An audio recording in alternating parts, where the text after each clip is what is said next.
Welcome back, Interjections 105. Guys, can you believe it? The season is here. Inter play a football match that matters tomorrow against Torino. I'm your host, Andrew, and I'm pumped. Irfan and Mikko here with me. Jay is embarrassed by Milan's calamity against Cremonese yesterday, followed up by the L they took in the mercato by having to pull out of the Boniface deal. So he pulled an Irfan and called in sick. Sterling has stepped up. Sterling, always great to have you on. Great to be back. Looking forward to talking about this new season, talking about our transfer market and how we will be the Mercato winners and how we're going to win the Scudetto as well. Wow, coming in hot this morning. I love the confidence. Miko, how are you feeling? Uh, yeah, hello everyone. Yeah, pretty good, and definitely excited to learn that there's other positive Inter fans as well after this summer. So yeah, I'm ready to talk about it. And then my favorite guest of the Interjections podcast, Irfan. Great to have you on again. Yeah, let's just say the rumors are not true. I have not quite quit. And as what happens when there's a successful group that has achieved worldwide stardom like we have, it's only natural for individuals to pursue solo careers. But that's not happening in this case. It's great to be back, and I'm excited to talk about the team. Irfan really is our John Lennon. So we're going to start by talking about Diouf, previewing the league, and then we'll give you some Torino match predictions. We're going to save overall Mercato talk, Auxilio departure talk for next week. So let's get into the news that came out of nowhere this week. After a summer of failing to sign players we were linked to, we quickly reached total agreement with Lens to sign Andy Diouf for $25 million. It's hard to emphasize how random the signing is, just that there were no media leaks on this guy. He was not listed as a potential target. This was one day he was a target. The following day, the transfer was closed. The pieces of the puzzle came together very quickly.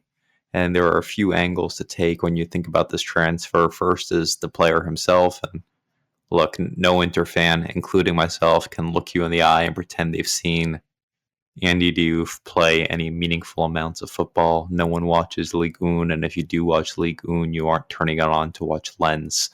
So all we can do here is scout the stat sheets, watch the YouTube compilations, and put some trust in Morata and Auxilio. And there's obvious appeal with Diouf. If you watch the clips, this guy's like phenomenal on the ball. You can see him make those counter-attacking runs where he starts in his own half, dribbles through the opponent into their box, and in a way, it's very similar to Mkhitaryan. And when I think about why we struggled so much last season against Milan and Juve and Napoli, it's because we were missing a player like this, someone, just a proper athlete who can take the sting out of the opponents, make the opponent uncomfortable, put them on their back foot. So there's a lot to like from an athleticism standpoint, from a talent perspective. The concerns are the other elements of his game. If you watch his compilation, his passing is very hit or miss. It feels like he makes those great runs and then he immediately misplays the ball. He is not a shooter and he does not take shots. He does not score. I do like the fact he's left-footed, because just a weird fact about the composition of our team is that we really lack left-footed players. But still, he's not a shot taker. And honestly, the clips that I've seen give off one-trick pony vibes. So the concern is that the skill set isn't going to transfer to Serie A. If we're playing more compact defenses, how much room is he going to really have to run? But on the flip side, Champions League football, there should be plenty of opportunities for him. And I think Milan especially has proved that you can get away with these athlete type players who are athletes more than footballers, and you have an ability to break teams down with them. So there's potential here. If you get away from looking at the player specifically for a moment, when you talk about the signing, it's a clear indicator for me that Kivu is going to be staying with a 3-5-2. there's been this pockets of Inter fans who have been trying to manifest the 3-4-2-1 into relevance. They've been talking all summer about how this formation switch is definitely happening after we tested it out in a couple halves in the Club World Cup. And on the contrary, this signing reinforces to me that it's clear that it's not happening, because we didn't sign a player like Lookman who can slot into the supporting two. We just went out and we signed a box-to-box midfielder. This is the natural Mkhitaryan replacements. And if you think further about this, so signing Diouf was really unlocked by getting Asllani out of the squad. And rather than going and signing another regista to replace Asllani, it is noteworthy that we went and signed this box-to-box midfielder. But when you read the reports, it sounds like that's not an indicator of formation switch. That's actually going to be a responsibility switch. And you're going to see Sucic and you're going to see Barella taking on the primary deputy roles when Hakan is unavailable, like he is against Torino. Perhaps Zielinski, but I honestly don't think Zielinski is suited for the role the more I think about him as a regista. So it's not Coney, it's not Lookman. This isn't a big money instant starter signing. This is your Bonnie and Sucic type signing where you're signing a depth piece. You're hoping they can grow into a larger role in the team. So the question is, Sterling, is this signing going to work out? So to be honest, this is the move I probably like the least of any move that we've made so far this summer, or at least it was the biggest head scratcher to me. Just in general, I have a really tough time with midfielders aren't whose strengths do not align with what I want midfielders to do, which is namely like pass the ball, circulate possession, just the basics of a midfielder, which I think we take for granted oftentimes with our midfields, because guys like Mkhitaryan, Barella, they make it look very easy. Çalhanoğlu as well. But then we have guys like Fratesi, and you can see that there is a difference in quality when you try and plug Fratesi into a three-man midfield. The level drops, or when we try to plug Asllani in, the level drops, and so when you say, "Hey, we got this guy. He's a fantastic athlete. Fine, that's awesome. Hey, he's really good at dribbling the ball. Okay, that's fine, but he isn't really spectacular at anything else. He's not really a great passer. He's not a great finisher of moves either. That to me sounds like a project player. That sounds to me like somebody who is probably 2 to 3 seasons away from really being a starter for a team of Inter's caliber. And so, I do have questions about this one. I mean, the guy from Lens, who I believe is like, I don't know if he's like a commentator or what he is exactly, but he described Diouf as the most frustrating player he's watched in 30 years. That's insane. That is not something you want to hear about a guy that you just dropped $25 million on, or 25 million euros on. So this is going to be a very, very interesting signing. I thought that we would go out and try and buy somebody who was a bit more defensive minded. I certainly was leaning more towards someone like a Friendrup potentially. I could have understood that signing, even though I don't think he's necessarily a great passer of the ball either. He's a great defensive midfielder, so you could say, okay, late in matches, we've had a hard time keeping clean sheets after the 70th minute or so. You could bring a guy like that on. He could help lock down a match, and you could see it out. And if you did that a few more times than you did last season, that actually might be a Scudetto, because it was really that tight and that close last year. However, for us to go for a more offensive midfielder when we already have a Zielinski, we already have a Fratesi, we already have Barella and Mkhitaryan, who are absolutely going nowhere, and we have Susic, who I think is a player that we're all very excited about, and I think he's looking like potentially the best signing that we've made this summer.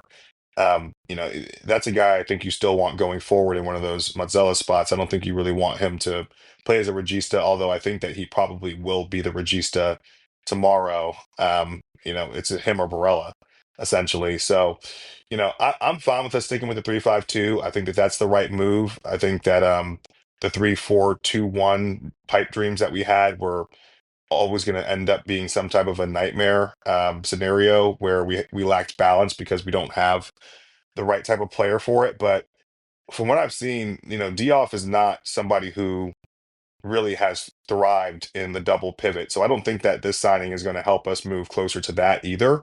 I think that he seems like somebody who would be better in the three-man midfield with with two more technical players behind him that would allow him to burst forward and do what he does best. And that is one thing I will say is that at Lens he did play in the double pivot quite often, and I think a lot of his performances were inconsistent there. And I think that they probably would be inconsistent if he played in a double pivot here as well.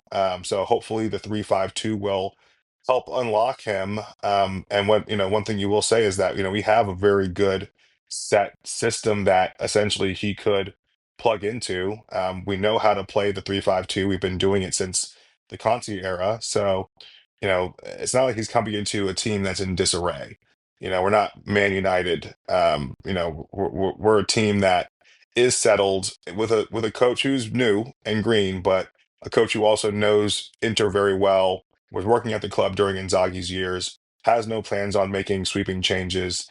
So, I think that he comes into a very good environment, and oftentimes that's what, these young players really need to take that next step. And one thing I will say on a positive note with this guy is that if he can take that next step, if he can really just do the basics in our system, drive the ball and then just find the open man, I mean, he could really be detrimental in the right circumstance. You bring him on late in the game where you're winning and you're starting to sit a little deeper and you use him as a counter-attacking threat. That is something that we have missed. We don't have a player like that. Like I said, still overall surprised that we went for this type of player over a Surregista backup. That's certainly what I would have done. But you know, uh, let's be positive. I think there's a lot of negativity around this Mercato. There's a lot of negativity around our management. I don't agree with that. I think that we have a very good management here at Inter, and people want Auxilio and Morata and these people out, namely Auxilio. I think you should be very careful what you wish for. I think that sometimes the devil is better, and the reason that we are in this position is because we've made a lot more right decisions over a long period of time than we've made wrong decisions, and that goes down to our management. And they can say, oh, well, it's because you hired a good coach in Inzaghi. Well, yeah, Inzaghi was hired by the management. He wasn't hired by himself, right? So, just I think we need to be careful as Inter fans to not assume that because we let Auxilio go, that someone better is going to come in here that's going to, magically become a Mercato master. And, we're going to make nothing but, A+ signings going forward. Every team has flops. Hopefully Diouf won't be one. But overall, I think that the negativity around this team is overblown in regards to the Mercato. I think that this has actually been a very shrewd Mercato, and then I think that we will see the fruits of this over the next year or two as these younger players that we brought into the team start to mature. So hopefully that works out for Diouf as well. This one was a little bit of a head scratcher for sure, but I'm going to take the positive aspect on this one. Yeah. Diouf, he's definitely, for me, he's interesting signing. Like Sterling mentioned, and Andrew, it was a bit of a kind of a out of nowhere, and I haven't heard of him. Most of Inter fans definitely hadn't heard of him, and you guys broke it down already pretty well. Like, it's a bit different what we have, a bit of Mkhitaryan, but obviously like a 15 years younger. So I assume the hope is that we can kind of polish him to become this kind of a ball carrier, menace there, and kind of elevate our game to a bit different direction. What Sterling mentioned about that he's maybe not that good of a passer and so on. I think maybe that's, well, not on purpose that he's a bad passer, but on purpose that we just bring like a different kind of midfielder to be able to change our game when we need it. Of course, he's still young player, so there's like a lot of room to improve and grow. And I would think that he might not play that much this season, especially in the league. But I'm happy to be wrong if he becomes very useful right now, like immediately, would be very welcome. But I'm seeing that maybe he's used more in the Champions League if the game is more open there and so on. Of course, it depends on the schedule and everything. But yeah, definitely interesting signing. And I don't know. These are a bit of a, well, can you say lottery tickets? But these kind of price range kind of indicates that okay, we can sign 50 million player from abroad if he's not like a clear star player, which this Diouf definitely is not. That's why he's 25 million and not 50. So these kind of players are a bit of or might be a bit of hit or miss. But what I like is that we are able to do 25 million signings and not like a 10 million or 8 million like what how do I say it? Bisek or Palacios were. Other one was a good one, other one wasn't, or at least so far hasn't been. So I like what we try to do here, but of course I would have liked to get like Manu Kone, for instance, but it seems that just wasn't possible. Roma weren't selling him, so you can't buy him if they don't agree to sell to you. So we just decided to take this route that okay, we get this kind of guy who costs a bit less, and then we hope we can kind of develop him to be our new Manu Kone, even if they are not exactly the same. But anyway, the point is there. What's your take on this signing, Irfan? Yeah, I mean, I'm pretty positive on it. I think he has the chance to be a really good player. More than anything, I think he fits the characteristics of what would be an Inter signing under this regime.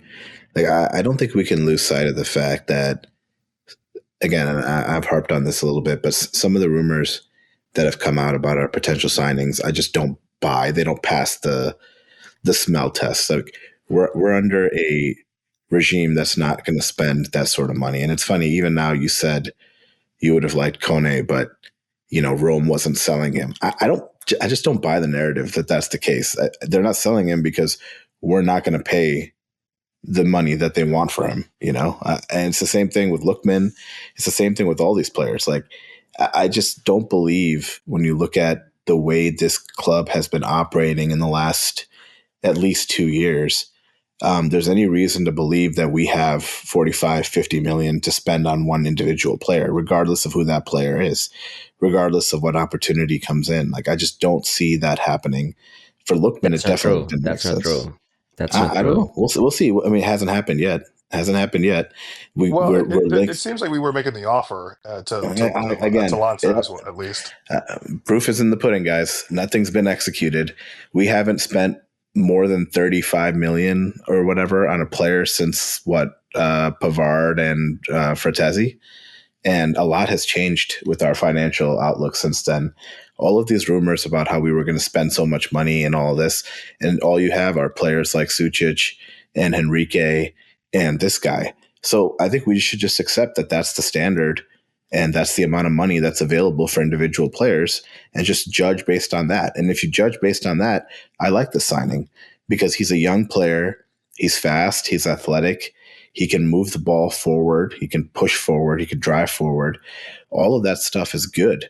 And his age and his salary and the amount of money we've paid for him all seem to fit the right sort of mold, right? Like it's in line with the kind of signings that we have been making and that we will probably continue to make. So I'm not going to get caught in this fantasy land of us splashing $45-50 million on a player, because I just don't think we're going to do it. And nothing has actually transpired that should give any Inter fan the reason to believe that that's going to happen. This is just like wishful thinking on our part. So again, if you view it in that context, I think that it's a good signing, and I think he has upside. And he's the sort of player that, as long as he doesn't completely tank and doesn't do anything at all, you should be able to at least recoup the cost if you decide to move him in a year or two. And then when you talk about just the characteristics of the player, he has the characteristics that we would want and that might be lacking in our current midfield makeup. So I was excited about the signing. The other thing I liked about the signing is that it showed that it wasn't lazy, right? Like, I know Napoli was linked with him and Napoli was trying to close the deal and then we came in on it. But ultimately, what's frustrated me so much about our recent sort of transfer strategy is that sometimes we just get lazy and we're linked with some player that either scored against us, or we're linked with some, Serie A player that Milan is also completely linked with, and all of a sudden we try to go in and hijack the deal and things like that. This at least showed some sort of, I don't know, it showed that like our scouting department or whoever our transfer folks are actually doing some sort of research. Like, you think it should be like a well thought out decision where they've gone and scouted and kind of made the determination of like what's available and what we need, and not just like pick the one player that the media is talking about or that other teams are talking about. So I liked the fact that it was a signing that we hadn't heard much about, because it shows that hopefully it's a signing that they've done their diligence on. So yeah, I'm optimistic about the signing. I think we needed some youth and some pace in our midfield. And with Sucic, I think we should hopefully be able to rely on this guy to try and push the starters, to press the starters a little bit to make sure that they perform. But again, all this fantasy about Lookman and Kone and all this other sort of stuff, I don't buy it for 1 second. And I don't think any reasonable Inter fan should buy it, regardless of what's in the media. Yeah, see, I have Come to on. push back on that a little bit because I do think that there was an ability for us to make a signing this window, somewhere between 40 and 45 million, but I don't think that there was ever a chance that we were going to go beyond that. I think that Atalanta never named their price for Inter. They probably wanted 50. I don't think we were going to get there. Roma, they said I think the price for Kone was 50. We were never going to get there.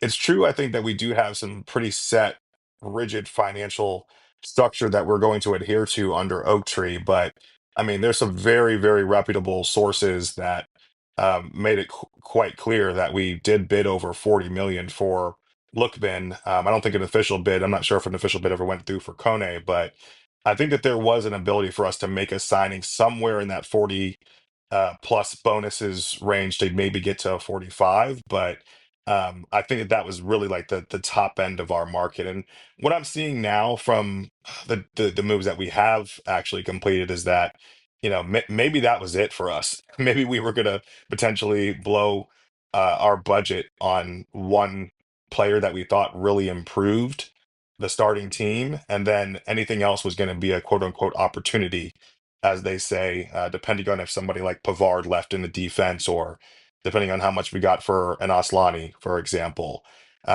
With us not getting Kone, not getting Lookman, it seems like we're trying to now stretch the budget maybe over a couple of different players. Obviously, Diouf was 25 million, which would leave us in theory maybe 20 million or so if we're saying that, that 40 was the entire budget that we had to play around with. But I'm almost of the opinion now that if you only have 20 for the defense, maybe you just wait. I don't know that you go out and spend just to spend to try and add one more player to the defense. That's another gamble type signing. If you're thinking you can go out and get somebody who's really going to be a stud for you that can also play CC or center back and also play left center back and back up Bastoni, then fantastic. But it just doesn't seem like we really have the budget for that type of a player right now. And when you look at how much we have spent this summer and how we've spent it this summer,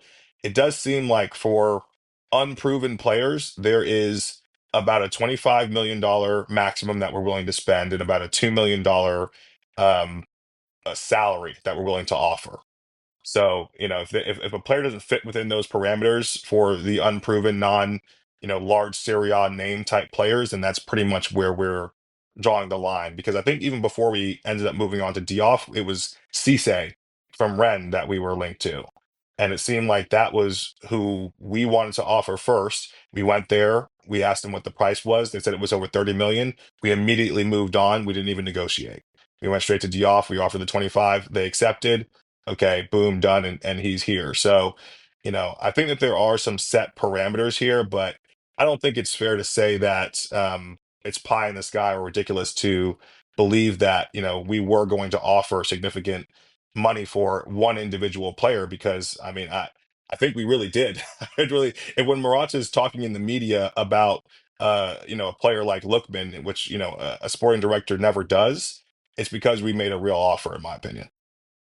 Yeah, the broader mercato strategy. This is Oak Tree's first really spending spree at the club is interesting. Sterling nailed it in terms of the dollar amount of transfers we're spending, in terms of the wages we're spending, and it's tough because on one hand you want to go out and you want to sign the players like Lookman who are instant impact, a proven commodity, and someone who can walk into the starting 11 because we're going to have the conversation about our starting 11 being stale, and you need to spend significant money to upgrade it in a typical season. Instead, we've taken this methodical approach where we're just improving the overall quality of the squad, and you hope a few of these guys after a year, maybe two at Inter, are stepping into starting roles. Like maybe we envision a scenario where Bonnie becomes the eventual starter so we can sell to Ram.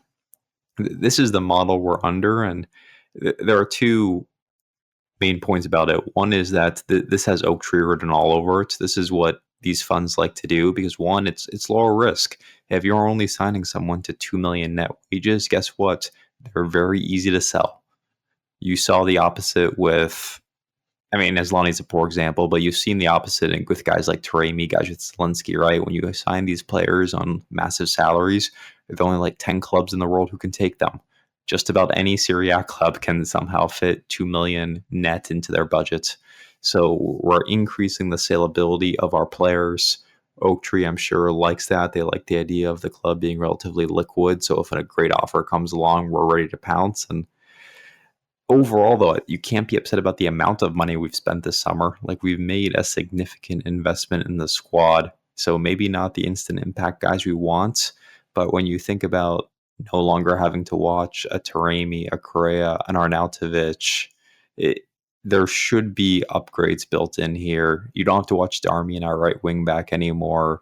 Sucic should be an upgrade over anyone we were bringing off the bench from the midfield last year. Like, the Mercato is not an overwhelming home run, but it's hard to look at it and not think, hey, we've improved just about every position we've signed. The one question mark I still have is striker because I'm not fully in on Bonnie yet. Sterling, a very interesting point on center back and possibly wanting to wait just given the limited budget we have. I thought, maybe I want to get your guys' thoughts. I thought you guys would be all over Soulé. That's the name we're linked to, where you could probably get him for 25 million. He fits the parameters, and he hasn't been in Serie A very long, but I think everyone's been impressed by his performances since he joins. Obviously, there's some baggage associated with him and his personal life, but Mikko, Sterling, thoughts on a possible Soulé signing? I like Soler as a player. I think that he could definitely be a good piece for us to pick up. I don't know that there's a perfect fit for him the way our squad is composed at the moment. He can certainly play left center back, and I imagine that if he were to be signed by us, that's probably where he would play the most because we still have Pavard in the squad, we still have Bisek in the squad, Darmian, and then obviously we have the ancient men at center back. So I think that he probably plays on the left side primarily if we sign him today.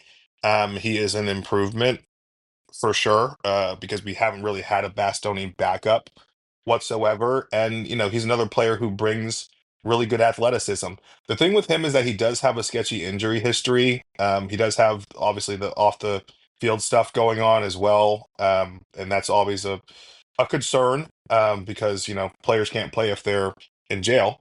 So that's something to keep an eye on. But in terms of an overall piece to add to the team, yeah, I think it could be a good pickup. And long term, what probably would happen is Pavard, I think, would probably leave next summer, and then he probably would move over to the right side, and then you'd probably be back in the market for a left center backup for Bastoni, as well as maybe two center back pickups as well for a long term option for the middle. So, I think ideally you'd prefer somebody who is left-footed, and ideally somebody who can also step in and play that center role right now. Because I'll be honest, I don't really trust DeVry at all. I still trust Cherby, although he's the older of the two. I think that when he's back there and in the right conditions, meaning that we're not trying to play some pseudo high line bullshit.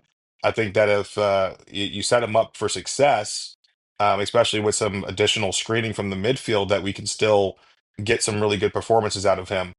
DeVry worries me. When I look at a lot of the meltdowns that we've had in recent years, it seems like he's the starter during those. Not the Champions League final, obviously, but outside of that, when I see these bigger losses that we've had, even in the Club World Cup, for example, I think that you know DeVry is oftentimes there. So that's a concern for me. A name that I've seen us linked to that I do like is Alexandro from Lille, Brazilian international, left-footed, 26 years old, so he's got some experience, can play that center back role, can play that left center back role.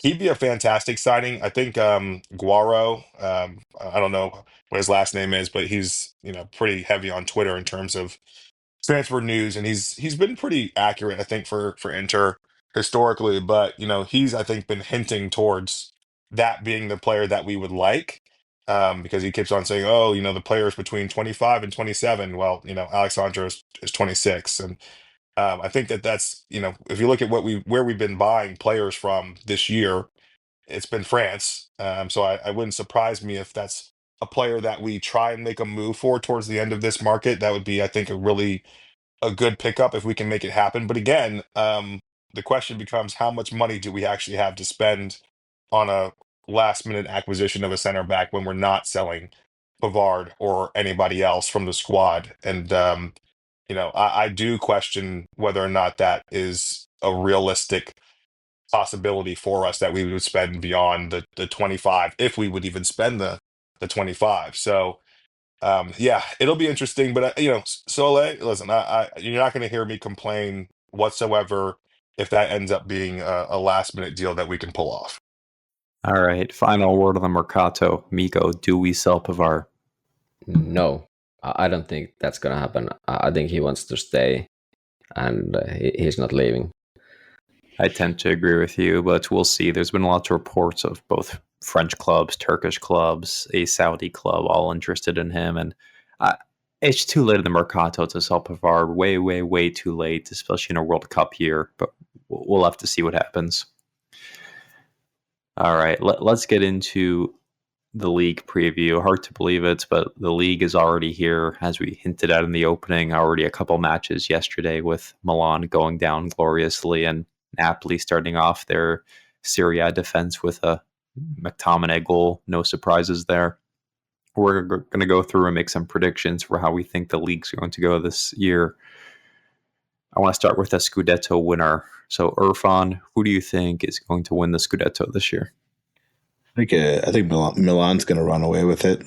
It's probably not even going to be close. Just kidding. Is Jay? It's going to be Napoli. Napoli will win it again. And the reasoning?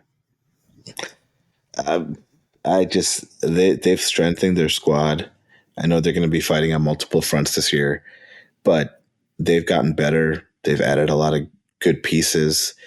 I think De Bruyne, if he has anything left, and he scored yesterday as well, if he can offer them anything, it'd be great. Like people are saying he's old and he's out of shape, but like he hasn't been signed to transform the team in a way. He's been signed as sort of a complementary piece.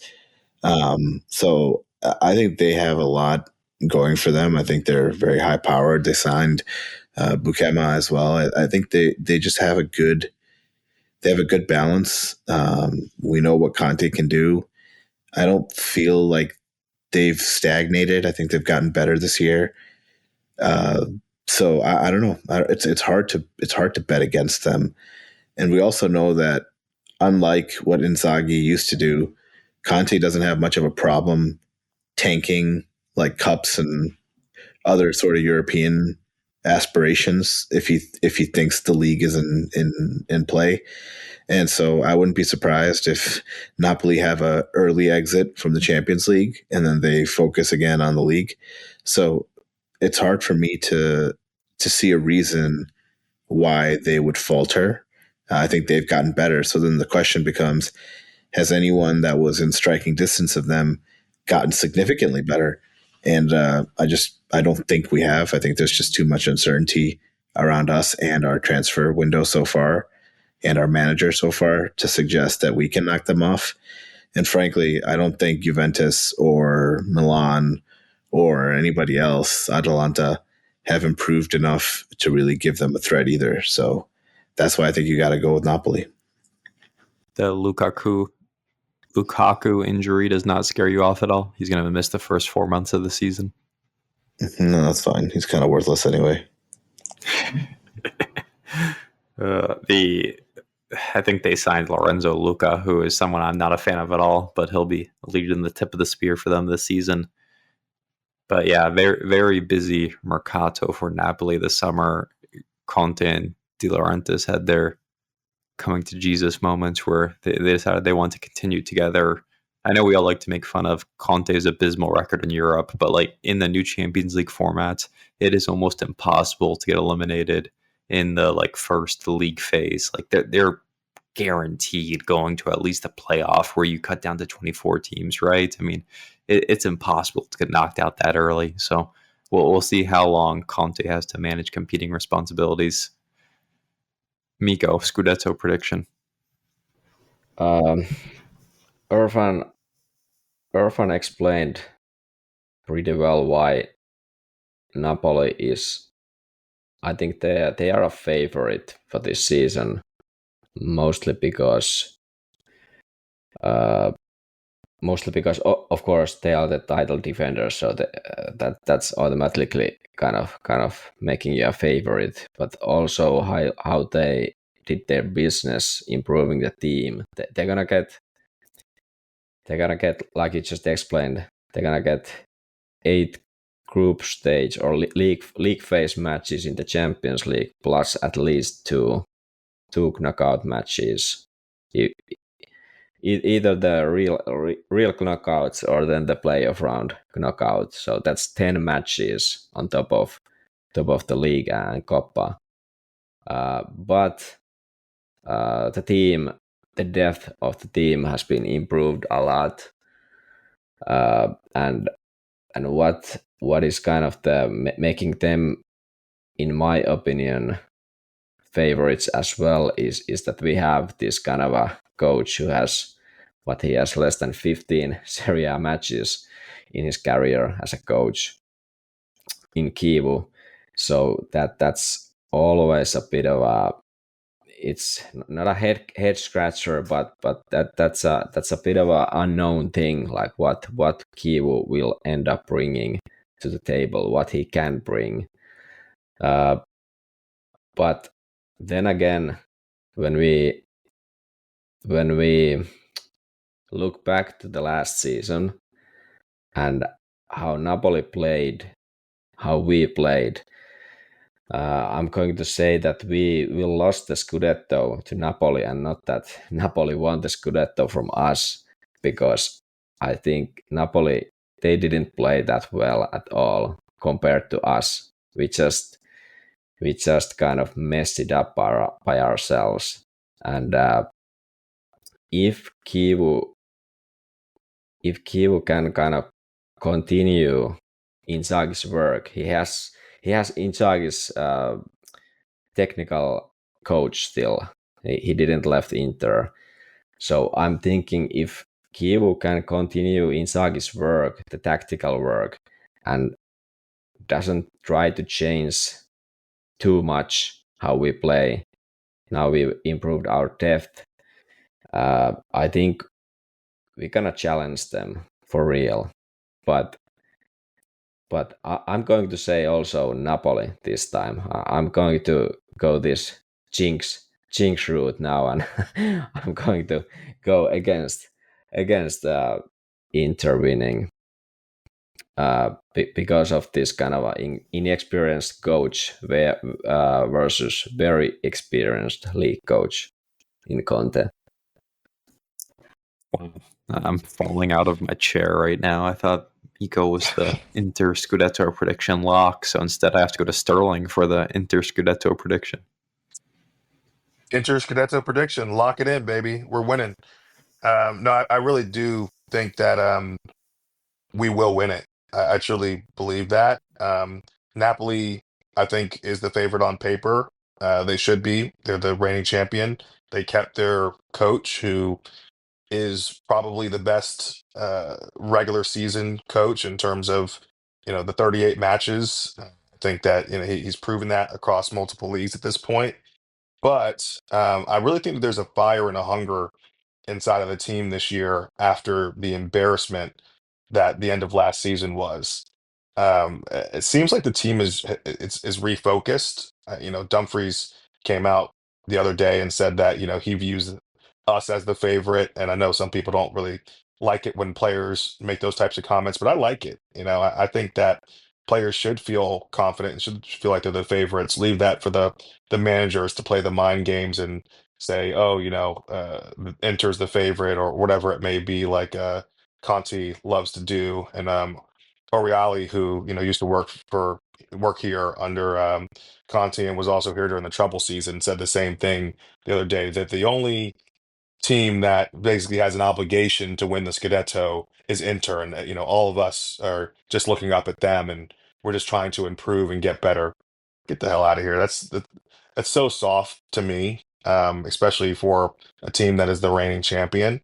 So yeah, no, I like the mentality that I've been hearing from the players. I like the mentality that I'm hearing from Kivu.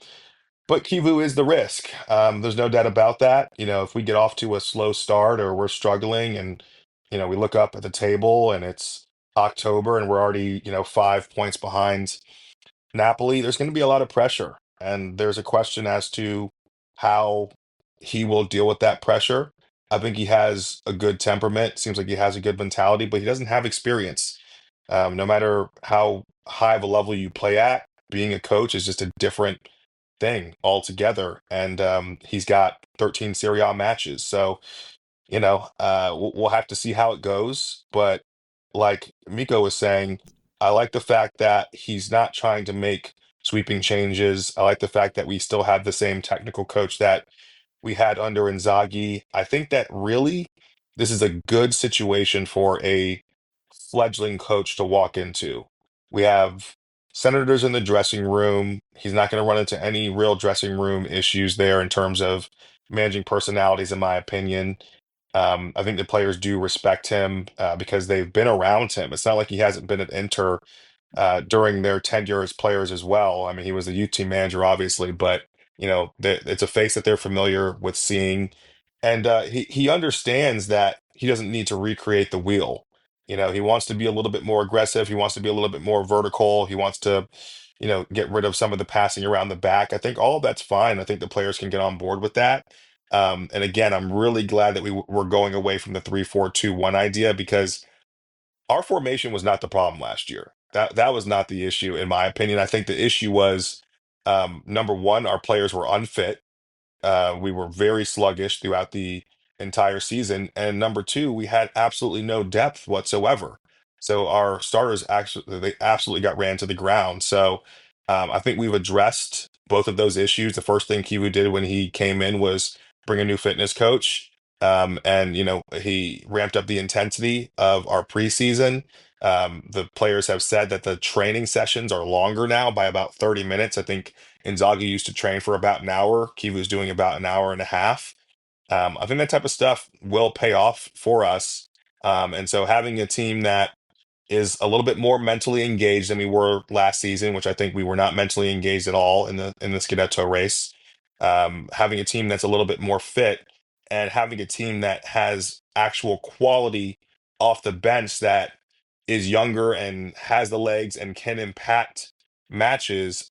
I do think that we are in a really good position to compete for the Scudetto as long as Kiwu just doesn't run this battleship into the dirt. So I truly don't believe that he will. I think I've seen enough in preseason to believe that, he's doing a lot of the same stuff that Inzaghi did. And again, Inzaghi did a lot right.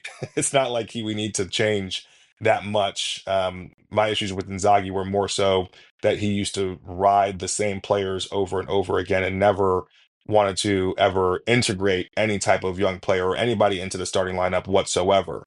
We'll have to see whether or not Kiwu will do that, but the early signs are that, yeah, he's going to play some of these younger guys and they're going to get their opportunities. So I'm optimistic about the season. I do question how well we'll do in Europe because that's where I think Kivu's shortcomings as a manager may be more so exposed when we get into these European knockout games. But in terms of Serie A, I do think that we're going to have a good season, and even if things don't go our way, I think the worst I could see us finishing is probably third. Which, still for a new coach, I don't think would be the end of the world, especially if we're making progress and integrating new people into our system. So, yeah, I am saying lock it in, Inter Scudetto champions for 25-26. You guys nailed it, in my opinion, in that this is a two-horse race. There are only two teams I can see winning a Scudetto next year, and it's either us or Napoli. And Mikko makes a great point in that last year wasn't about us. It was about us losing the Scudetto. It wasn't about Napoli winning the Scudetto because we threw it away at so many opportunities. I'm picking us to win the Scudetto for two reasons. The first is that I don't want to understate how bad Conte is at managing European competitions. And he has these extra European games. Even if they crash out, it's just such a burden on his teams because he is not someone who rotates heavily. He is someone who he runs his players into the ground. He likes to use his same core. It's very Inzaghi-like in that way. And are these guys going to hold up over the course of the season after not having any European competitions last year? It's going to require fitness levels he's never had to experience before. He's never had to play this many Champions League matches in a season. Normally, he was 6 Champions League matches and done. Now he's pretty much guaranteed 10. So I think we've done enough to improve the squad. I think there's going to be a hunger in this squad to come back and prove that we aren't what we showed against PSG. That was a fluke. That was a one-off. We're still champions at heart, and I think you see guys like Pavar, you see guys like Hakan, Acerbi sticking around, and they want to prove themselves one last time, so they ride off into the sunset as opposed to everyone just remembering them by the PSG game for the rest of their lives. So I'll take Inter to win the Scudetto. I will say the one point I disagree with on Sterling is I could totally see this thing bottoming out too. Kivu is too much of a wild card, and while I have a lot of faith in the system Inzaghi instilled, I don't know, man. Rookie manager makes me a little nervous. So if we're sitting here in March and we're like barely in a Champions League spot and we're concerned we might miss out altogether, I would not be stunned. But I do not think Milan or Juve have the chops to win a Scudetto this season. For the record, Jay's Scudetto prediction is Milan. So let's round this thing out then. Irfan, who are the rest of your Champions League teams in addition to Napoli? I've got Napoli first. I'm going to go with us, Inter, second. Third, I've got Atalanta. Fourth, I've got Juventus. And that's pretty much it. Wow, Atalanta is third? Oh, so yeah. Not scared of Gasperini leaving. You have faith in Scamacca. I have faith in Scamacca. I think they're just they were. If you look at the statistics, right, like the amount of goals conceded, amount of goals scored. They were almost identical to us last year. And I know they've taken a bit of a step back, and this Lookman thing needs to get resolved. But assuming he's on board and he stays, I think they're going to be very similar to the way they were last year. So yeah, I have them ahead. I think there's a lot of question marks around Juventus. I think there's a lot of question marks around Milan. If you look at the amount of, I guess, like year over year stability, I think Atalanta have it over the other two. So yeah, I'm going with Atalanta third, and I'm going to go with Juventus fourth, and then I'll go with Milan fighting with Roma for fifth. All right. Well, I Interesting. have them making Europe this year, so progress.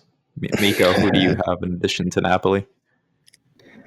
Yeah, obviously, we're gonna finish then second. By the way, I loved your predictions, guys. I truly wanted to be there, but I decided to take Napoli this time. So yeah, Inter second.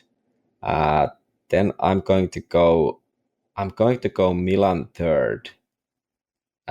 Despite the ridiculous result yesterday, but only because they don't play in Europe at all. Only because of that, Allegri is able to get the needed results to get to the third spot and back to the Champions League. And then I'm going to go with Juve. They have too much quality in their team to not make it. I think Atalanta will drop hard. Juric will have a shocker, and I don't know, will he get fired at some point? But I don't trust them at all. Even though, well, I don't know what's gonna happen with Lookman. These predictions are of course like done right now. Things might change as there's still like is the week left for the transfer window. But anyway, I don't trust Atalanta, so it's gonna be Napoli, Inter, Milan, Juve. How about you, Sterling? All right, so Inter at first, Napoli at second. I think Juventus will be third. I do think that they got Tudor now, and which essentially his second season. The Jonathan David signing, I do like. I think Yildiz is going to have a really good season. This is probably going to be his breakout year. Um, they held on to Conceição, who's another player that I really like. Thuram and Locatelli in the midfield, I think, is a really solid pairing. So I do think that with Brember coming back as well, that they will have a more comfortable ride into Champions League qualification via the league than they did last year, where they had to wait until the last day. So I'll go ahead and give them the third spot. Um, the fourth one is difficult, but I'm going to give the edge to Roma. I think that the Gasparini juice is underrated. I think that Atalanta is going to fall off a cliff this season. I think they're probably going to be fighting for a conference league spot at best.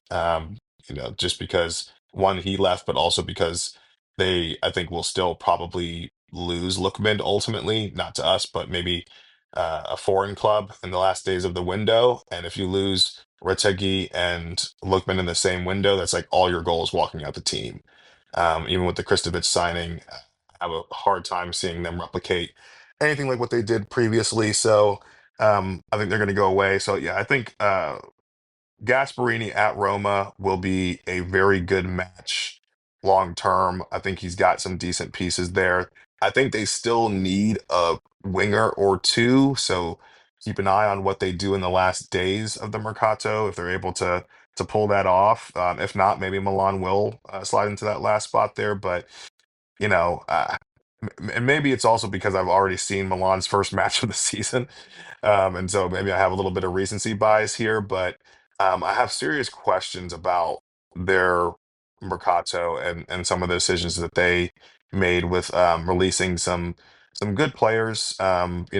Bringing in a very old Modric who I know he's a legend of the game. He is a legend of the game, but he's still pushing 40, which is going to be difficult over a long season, even if you are only playing once a week. I question the formation that they're choosing. They're going with like a 3-4, or there should be a 3-5-2 type of formation that doesn't really fit Pulisic. Doesn't really fit Liao, although I think it does fit him better than it does Pulisic. I think that they need a big season out of Liao to even make a fifth spot happen, as evidenced by yesterday where he was not available and they lost to a newly promoted team. So I just have a lot of questions about that Milan side. So I think that they're going to struggle even with them having the advantage of not having to play as many fixtures. My prediction is sort of an amalgamation of everything you guys just said. So Inter, obviously, Napoli, obviously. I am going Milan third. I get the hesitation with them, especially after how horrible they looked yesterday. I just don't think it can be understated how big of an advantage it is to only have one match per week in the new era of football. They have Allegri, who's a manager I have a ton of confidence in, to at least drag them across the finish line via sheer willpower. So, not the third best team in the league, but given the favorable fixtures, given Allegri's presence, Milan will get across the finish line. And then fourth, I agree with Sterling's point. I think it's going to be Roma, actually, who finished fourth. Gasperini has proven he excels at qualifying for the Champions League. What has he done at like 5 of the last 6 years at Atalanta? This guy has a system. He knows what he's doing. And let's be honest, the problem with Roma has never been talent. They have a lot of players we like. Mourinho was playing anti-football with them for a bit, and then they went through the manager carousel last year. But give me a couple months to get Gasperini and Roma up and running, and I think they can definitely qualify for the Champions League. But the real thing for me is that I think we're staring down the barrel of what might be a complete banter era for Juventus. When I look at this starting 11 they have, when I look at this squad they have, I have absolutely no respect for it. Kalulu was a meme at Milan, and now he's one of their starting center backs, along with somebody named Lloyd Kelly, who I'm supposed to value. Jonathan David was signed as a free transfer, and we were discussing whether or not he was even worthy of being the third striker at Inter behind Lautaro and Thuram. And now he's leading the Juve attack since Vlahovic has been banished and just isn't a footballer anymore. I have a lot of concerns about this Juve squad. And then Tudor as a manager. I mean, Rich coming from a guy with Kivu as his manager, but I don't respect Tudor as a manager. This isn't a good fit. So I actually have Juve missing the Champions League, and hopefully financial ruin follows that event happening. All right. I agree with all that. One thing I'll just add, Andrew. I think the one thing that we're all sort of underestimating is how big of a loss Teo is to Milan. I know they still have Pulisic. I think Pulisic peaked last year for them. I don't think he's going to be nearly as good this year. Just don't see it.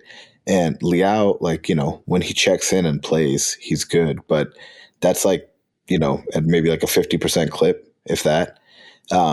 None of their striker signings have been particularly effective. And so I don't know. Theo seems like a big loss to me. They seem to be like more of a team in transition than they are some sort of team that's establishing themselves. So I kind of put them in the same boat you put Juventus. I just don't see, when I look at that squad, I don't see a lot of faith that they have the sort of high-level players that are going to be able to deliver in clutch moments. So even with them playing once a week, I put them more in the Juventus category than I put them in anything more serious than that. I do agree. Teo to Estupiñán is a massive downgrade. Like that is not going to make you a better team. So we didn't even talk about Reinders leaving either. Yeah, and Reinders leaving, who's had a really good start to his Manchester City career. They've lost a lot of talent on that team, and I just am not blown away by their transfer market. I know Yashari, people are excited about him, but I mean, he seems like a good holding midfielder, very competent. Same with Ricci. I don't see too many needle movers that have come into that team, but I've seen some needle movers that left. So yeah, that'll be an interesting one to keep an eye on throughout the season. Where is the Milan mercato glazing when you need it? Where is it? Let me do my best J impression for you as I make his prediction that Milan win the Scudetto. First off, you have Luka Modric coming in here, who has unbelievable aura, just aura that is unthinkable of a squad like Inter. He's going to become a deep lying playmaker. He's going to revolutionize the position. You've got Estefan, who's going to make them forget that Teo was ever a player. He's going to dominate Dumfries. This is a guy with Premier League experience. Have you seen his crosses? They're just unbelievable. And now you get a season of Pulisic up top playing in his preferred position where he belongs as a striker. I mean, come on. This is a Scudetto written all over it. How'd I do? There you go. There you go. All right. Let's final prediction. Just give me a bold prediction for Serie A. It can be team related, player related, anything you want. Just don't make it Inter specific. Go ahead, Irfan. I'm going to predict that, and you kind of hinted at it, took away a little bit of the surprise here, but I don't think Juventus is going to end up with the same manager that they started with at this season. I think they're going to sack their manager. I just don't see it as a good fit. Don't think he's a good manager, and I think that team is really going to struggle this year. Even though I did predict them to be fourth, that's only because I think some of the other teams are going to struggle mightily as well. And so, yeah, I think Juventus is not going to finish with the same managers they started with. I completely buy that. Mikko? Okay. I don't know. Is this like well, of course it would be like a big surprise, but I'm going to go with Como making, I don't know, top 6 or something. Fabregas is going to cook it and they're going to have a great season. Nico Paz is going to be a superstar and so on. That's not a hot take. That's like a lukewarm take. The Como hype is real. People are buying Como. Okay, so it's almost like a given they're gonna make it. Well, that's my take from like a very quick thinking. I'll allow it. Sterling, you got anything for me? Vlahovic to transfer to Milan on deadline day and to be in the Campagnoli race and potentially win it. Now, see, that's bold. That's what I'm talking about. Listen, Boniface apparently has fallen through because of his knee. He has failed his medical. I believe that's official now. So they're going to be looking for somebody in these last couple of days. So sounds like it's either Rasmus Højlund or maybe a late move for Vlahovic. So, that's a bold prediction, but I think that if he does end up there, that he will have a very good season because the only time he's ever played good was under Allegri. Was it? Well, Fiorentina. Well, of course, yeah. The only time he's played good at Juventus was under Allegri. Obviously, he was fantastic at Fiorentina.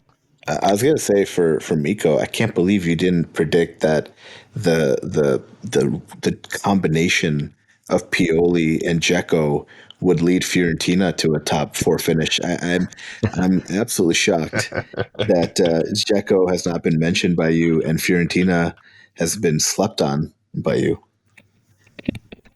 That's a good one. That's a good one. Dzeko at least 10 league goals. Isn't that that's a given? If anything. All right. So I'll say me predicting Juve to miss Champions League football is bold in itself, but I'll give you a few more I've got here. I completely agree with Mikko about Como finishing in a European spot. I have Atalanta missing Europe altogether. I think they've done horrible business this summer. Pretty much every player they've signed has underwhelmed me. So I think the bottom falls out of Atalanta. Lazio, I think, misses Europe again for what I believe is the second consecutive season. They literally have not signed any players. Sarri is an upgrade at manager, but not enough horses in that squad to get the job done. And let's see, Scamacca, Capocannoniere. I think that just about covers it. Pretty much. You're still there. with that guy. Look, this is his moment to shine now. He doesn't have to worry about Rategi. He's fully healthy. Let's go. Now he needs to worry about Kristovic. So easy. Let's see. You guys are also sleeping on Atalanta signing Zalewski, who's going to completely revolutionize their team. So, we'll see. We'll see where all this shakes out. Irfan's catching some heat for the Atalanta Champions League prediction. Yeah. Right. Well, it's still better. It's still better than if Jay was on, and every prediction would have been Milan. And I don't know who he would have given the cup and Canieri to, but probably somebody. Pulisic, maybe. That's probably it. Well, he messaged me last night. He said Boniface was going to win the cup, Canieri. So it was a good run, boys. Yes. All right. Well, let's wrap this thing up with some predictions for the match against Torino. I don't want this thing to run too long, but if you want, you can give me a word on how you think the game's going to go, along with the score prediction. So go ahead, Irfan. I'm going to do my first mention of cagey for the season. It's going to be a cagey affair. No, just kidding. I think we're going to be pretty well represented. I'm a little worried without Hakan there in the midfield, just for continuity purposes, and I'm not sure who the best backup is. Some of the lineups I saw had Barella slotting in there for this match. I don't think Torino's particularly good, so I think we'll win, and I think it'll be a pretty comfortable match. I think we win 2-0. It really, for me, what's going to be interesting is, are we starting off the season with an in-form Lautaro, not on his 3-month sabbatical like he was last year, or are we going to start with an in-form Thuram? I'm kind of figuring out which one of our strikers is going to be clicking, but I think we win 2-0, and I'll give the goals actually to Lautaro and Bonnie. Oh, debut day goal. Let's go. That's right. Mikko? I watched the Olympiacos friendly match week ago, or was it week ago? Anyway, I think it already looked pretty good. Kivu kind of backtracked to our old system, like normal compact play, and that's a good start. We can continue with that, and then introduce the new guys to it, and so on. 2-0 is kind of that's like your standard prediction you can get you can put to any Inter match, but let's say 3-1. We can't keep the clean sheet, so there's like work to be done with the balance still a bit, but it's the home match, so we're gonna go all guns blazing from the start, and we get few goals. Lautaro will get one, and then DiMarco will be back on the score sheet doing something useful for us, and then Pio will get his debut goal, or well, okay, not like debut goal, but first one in San Siro. He's suspended. Okay, scratch that then. He meant to say Bonnie. Okay. No. He's not It's gonna be Taremi.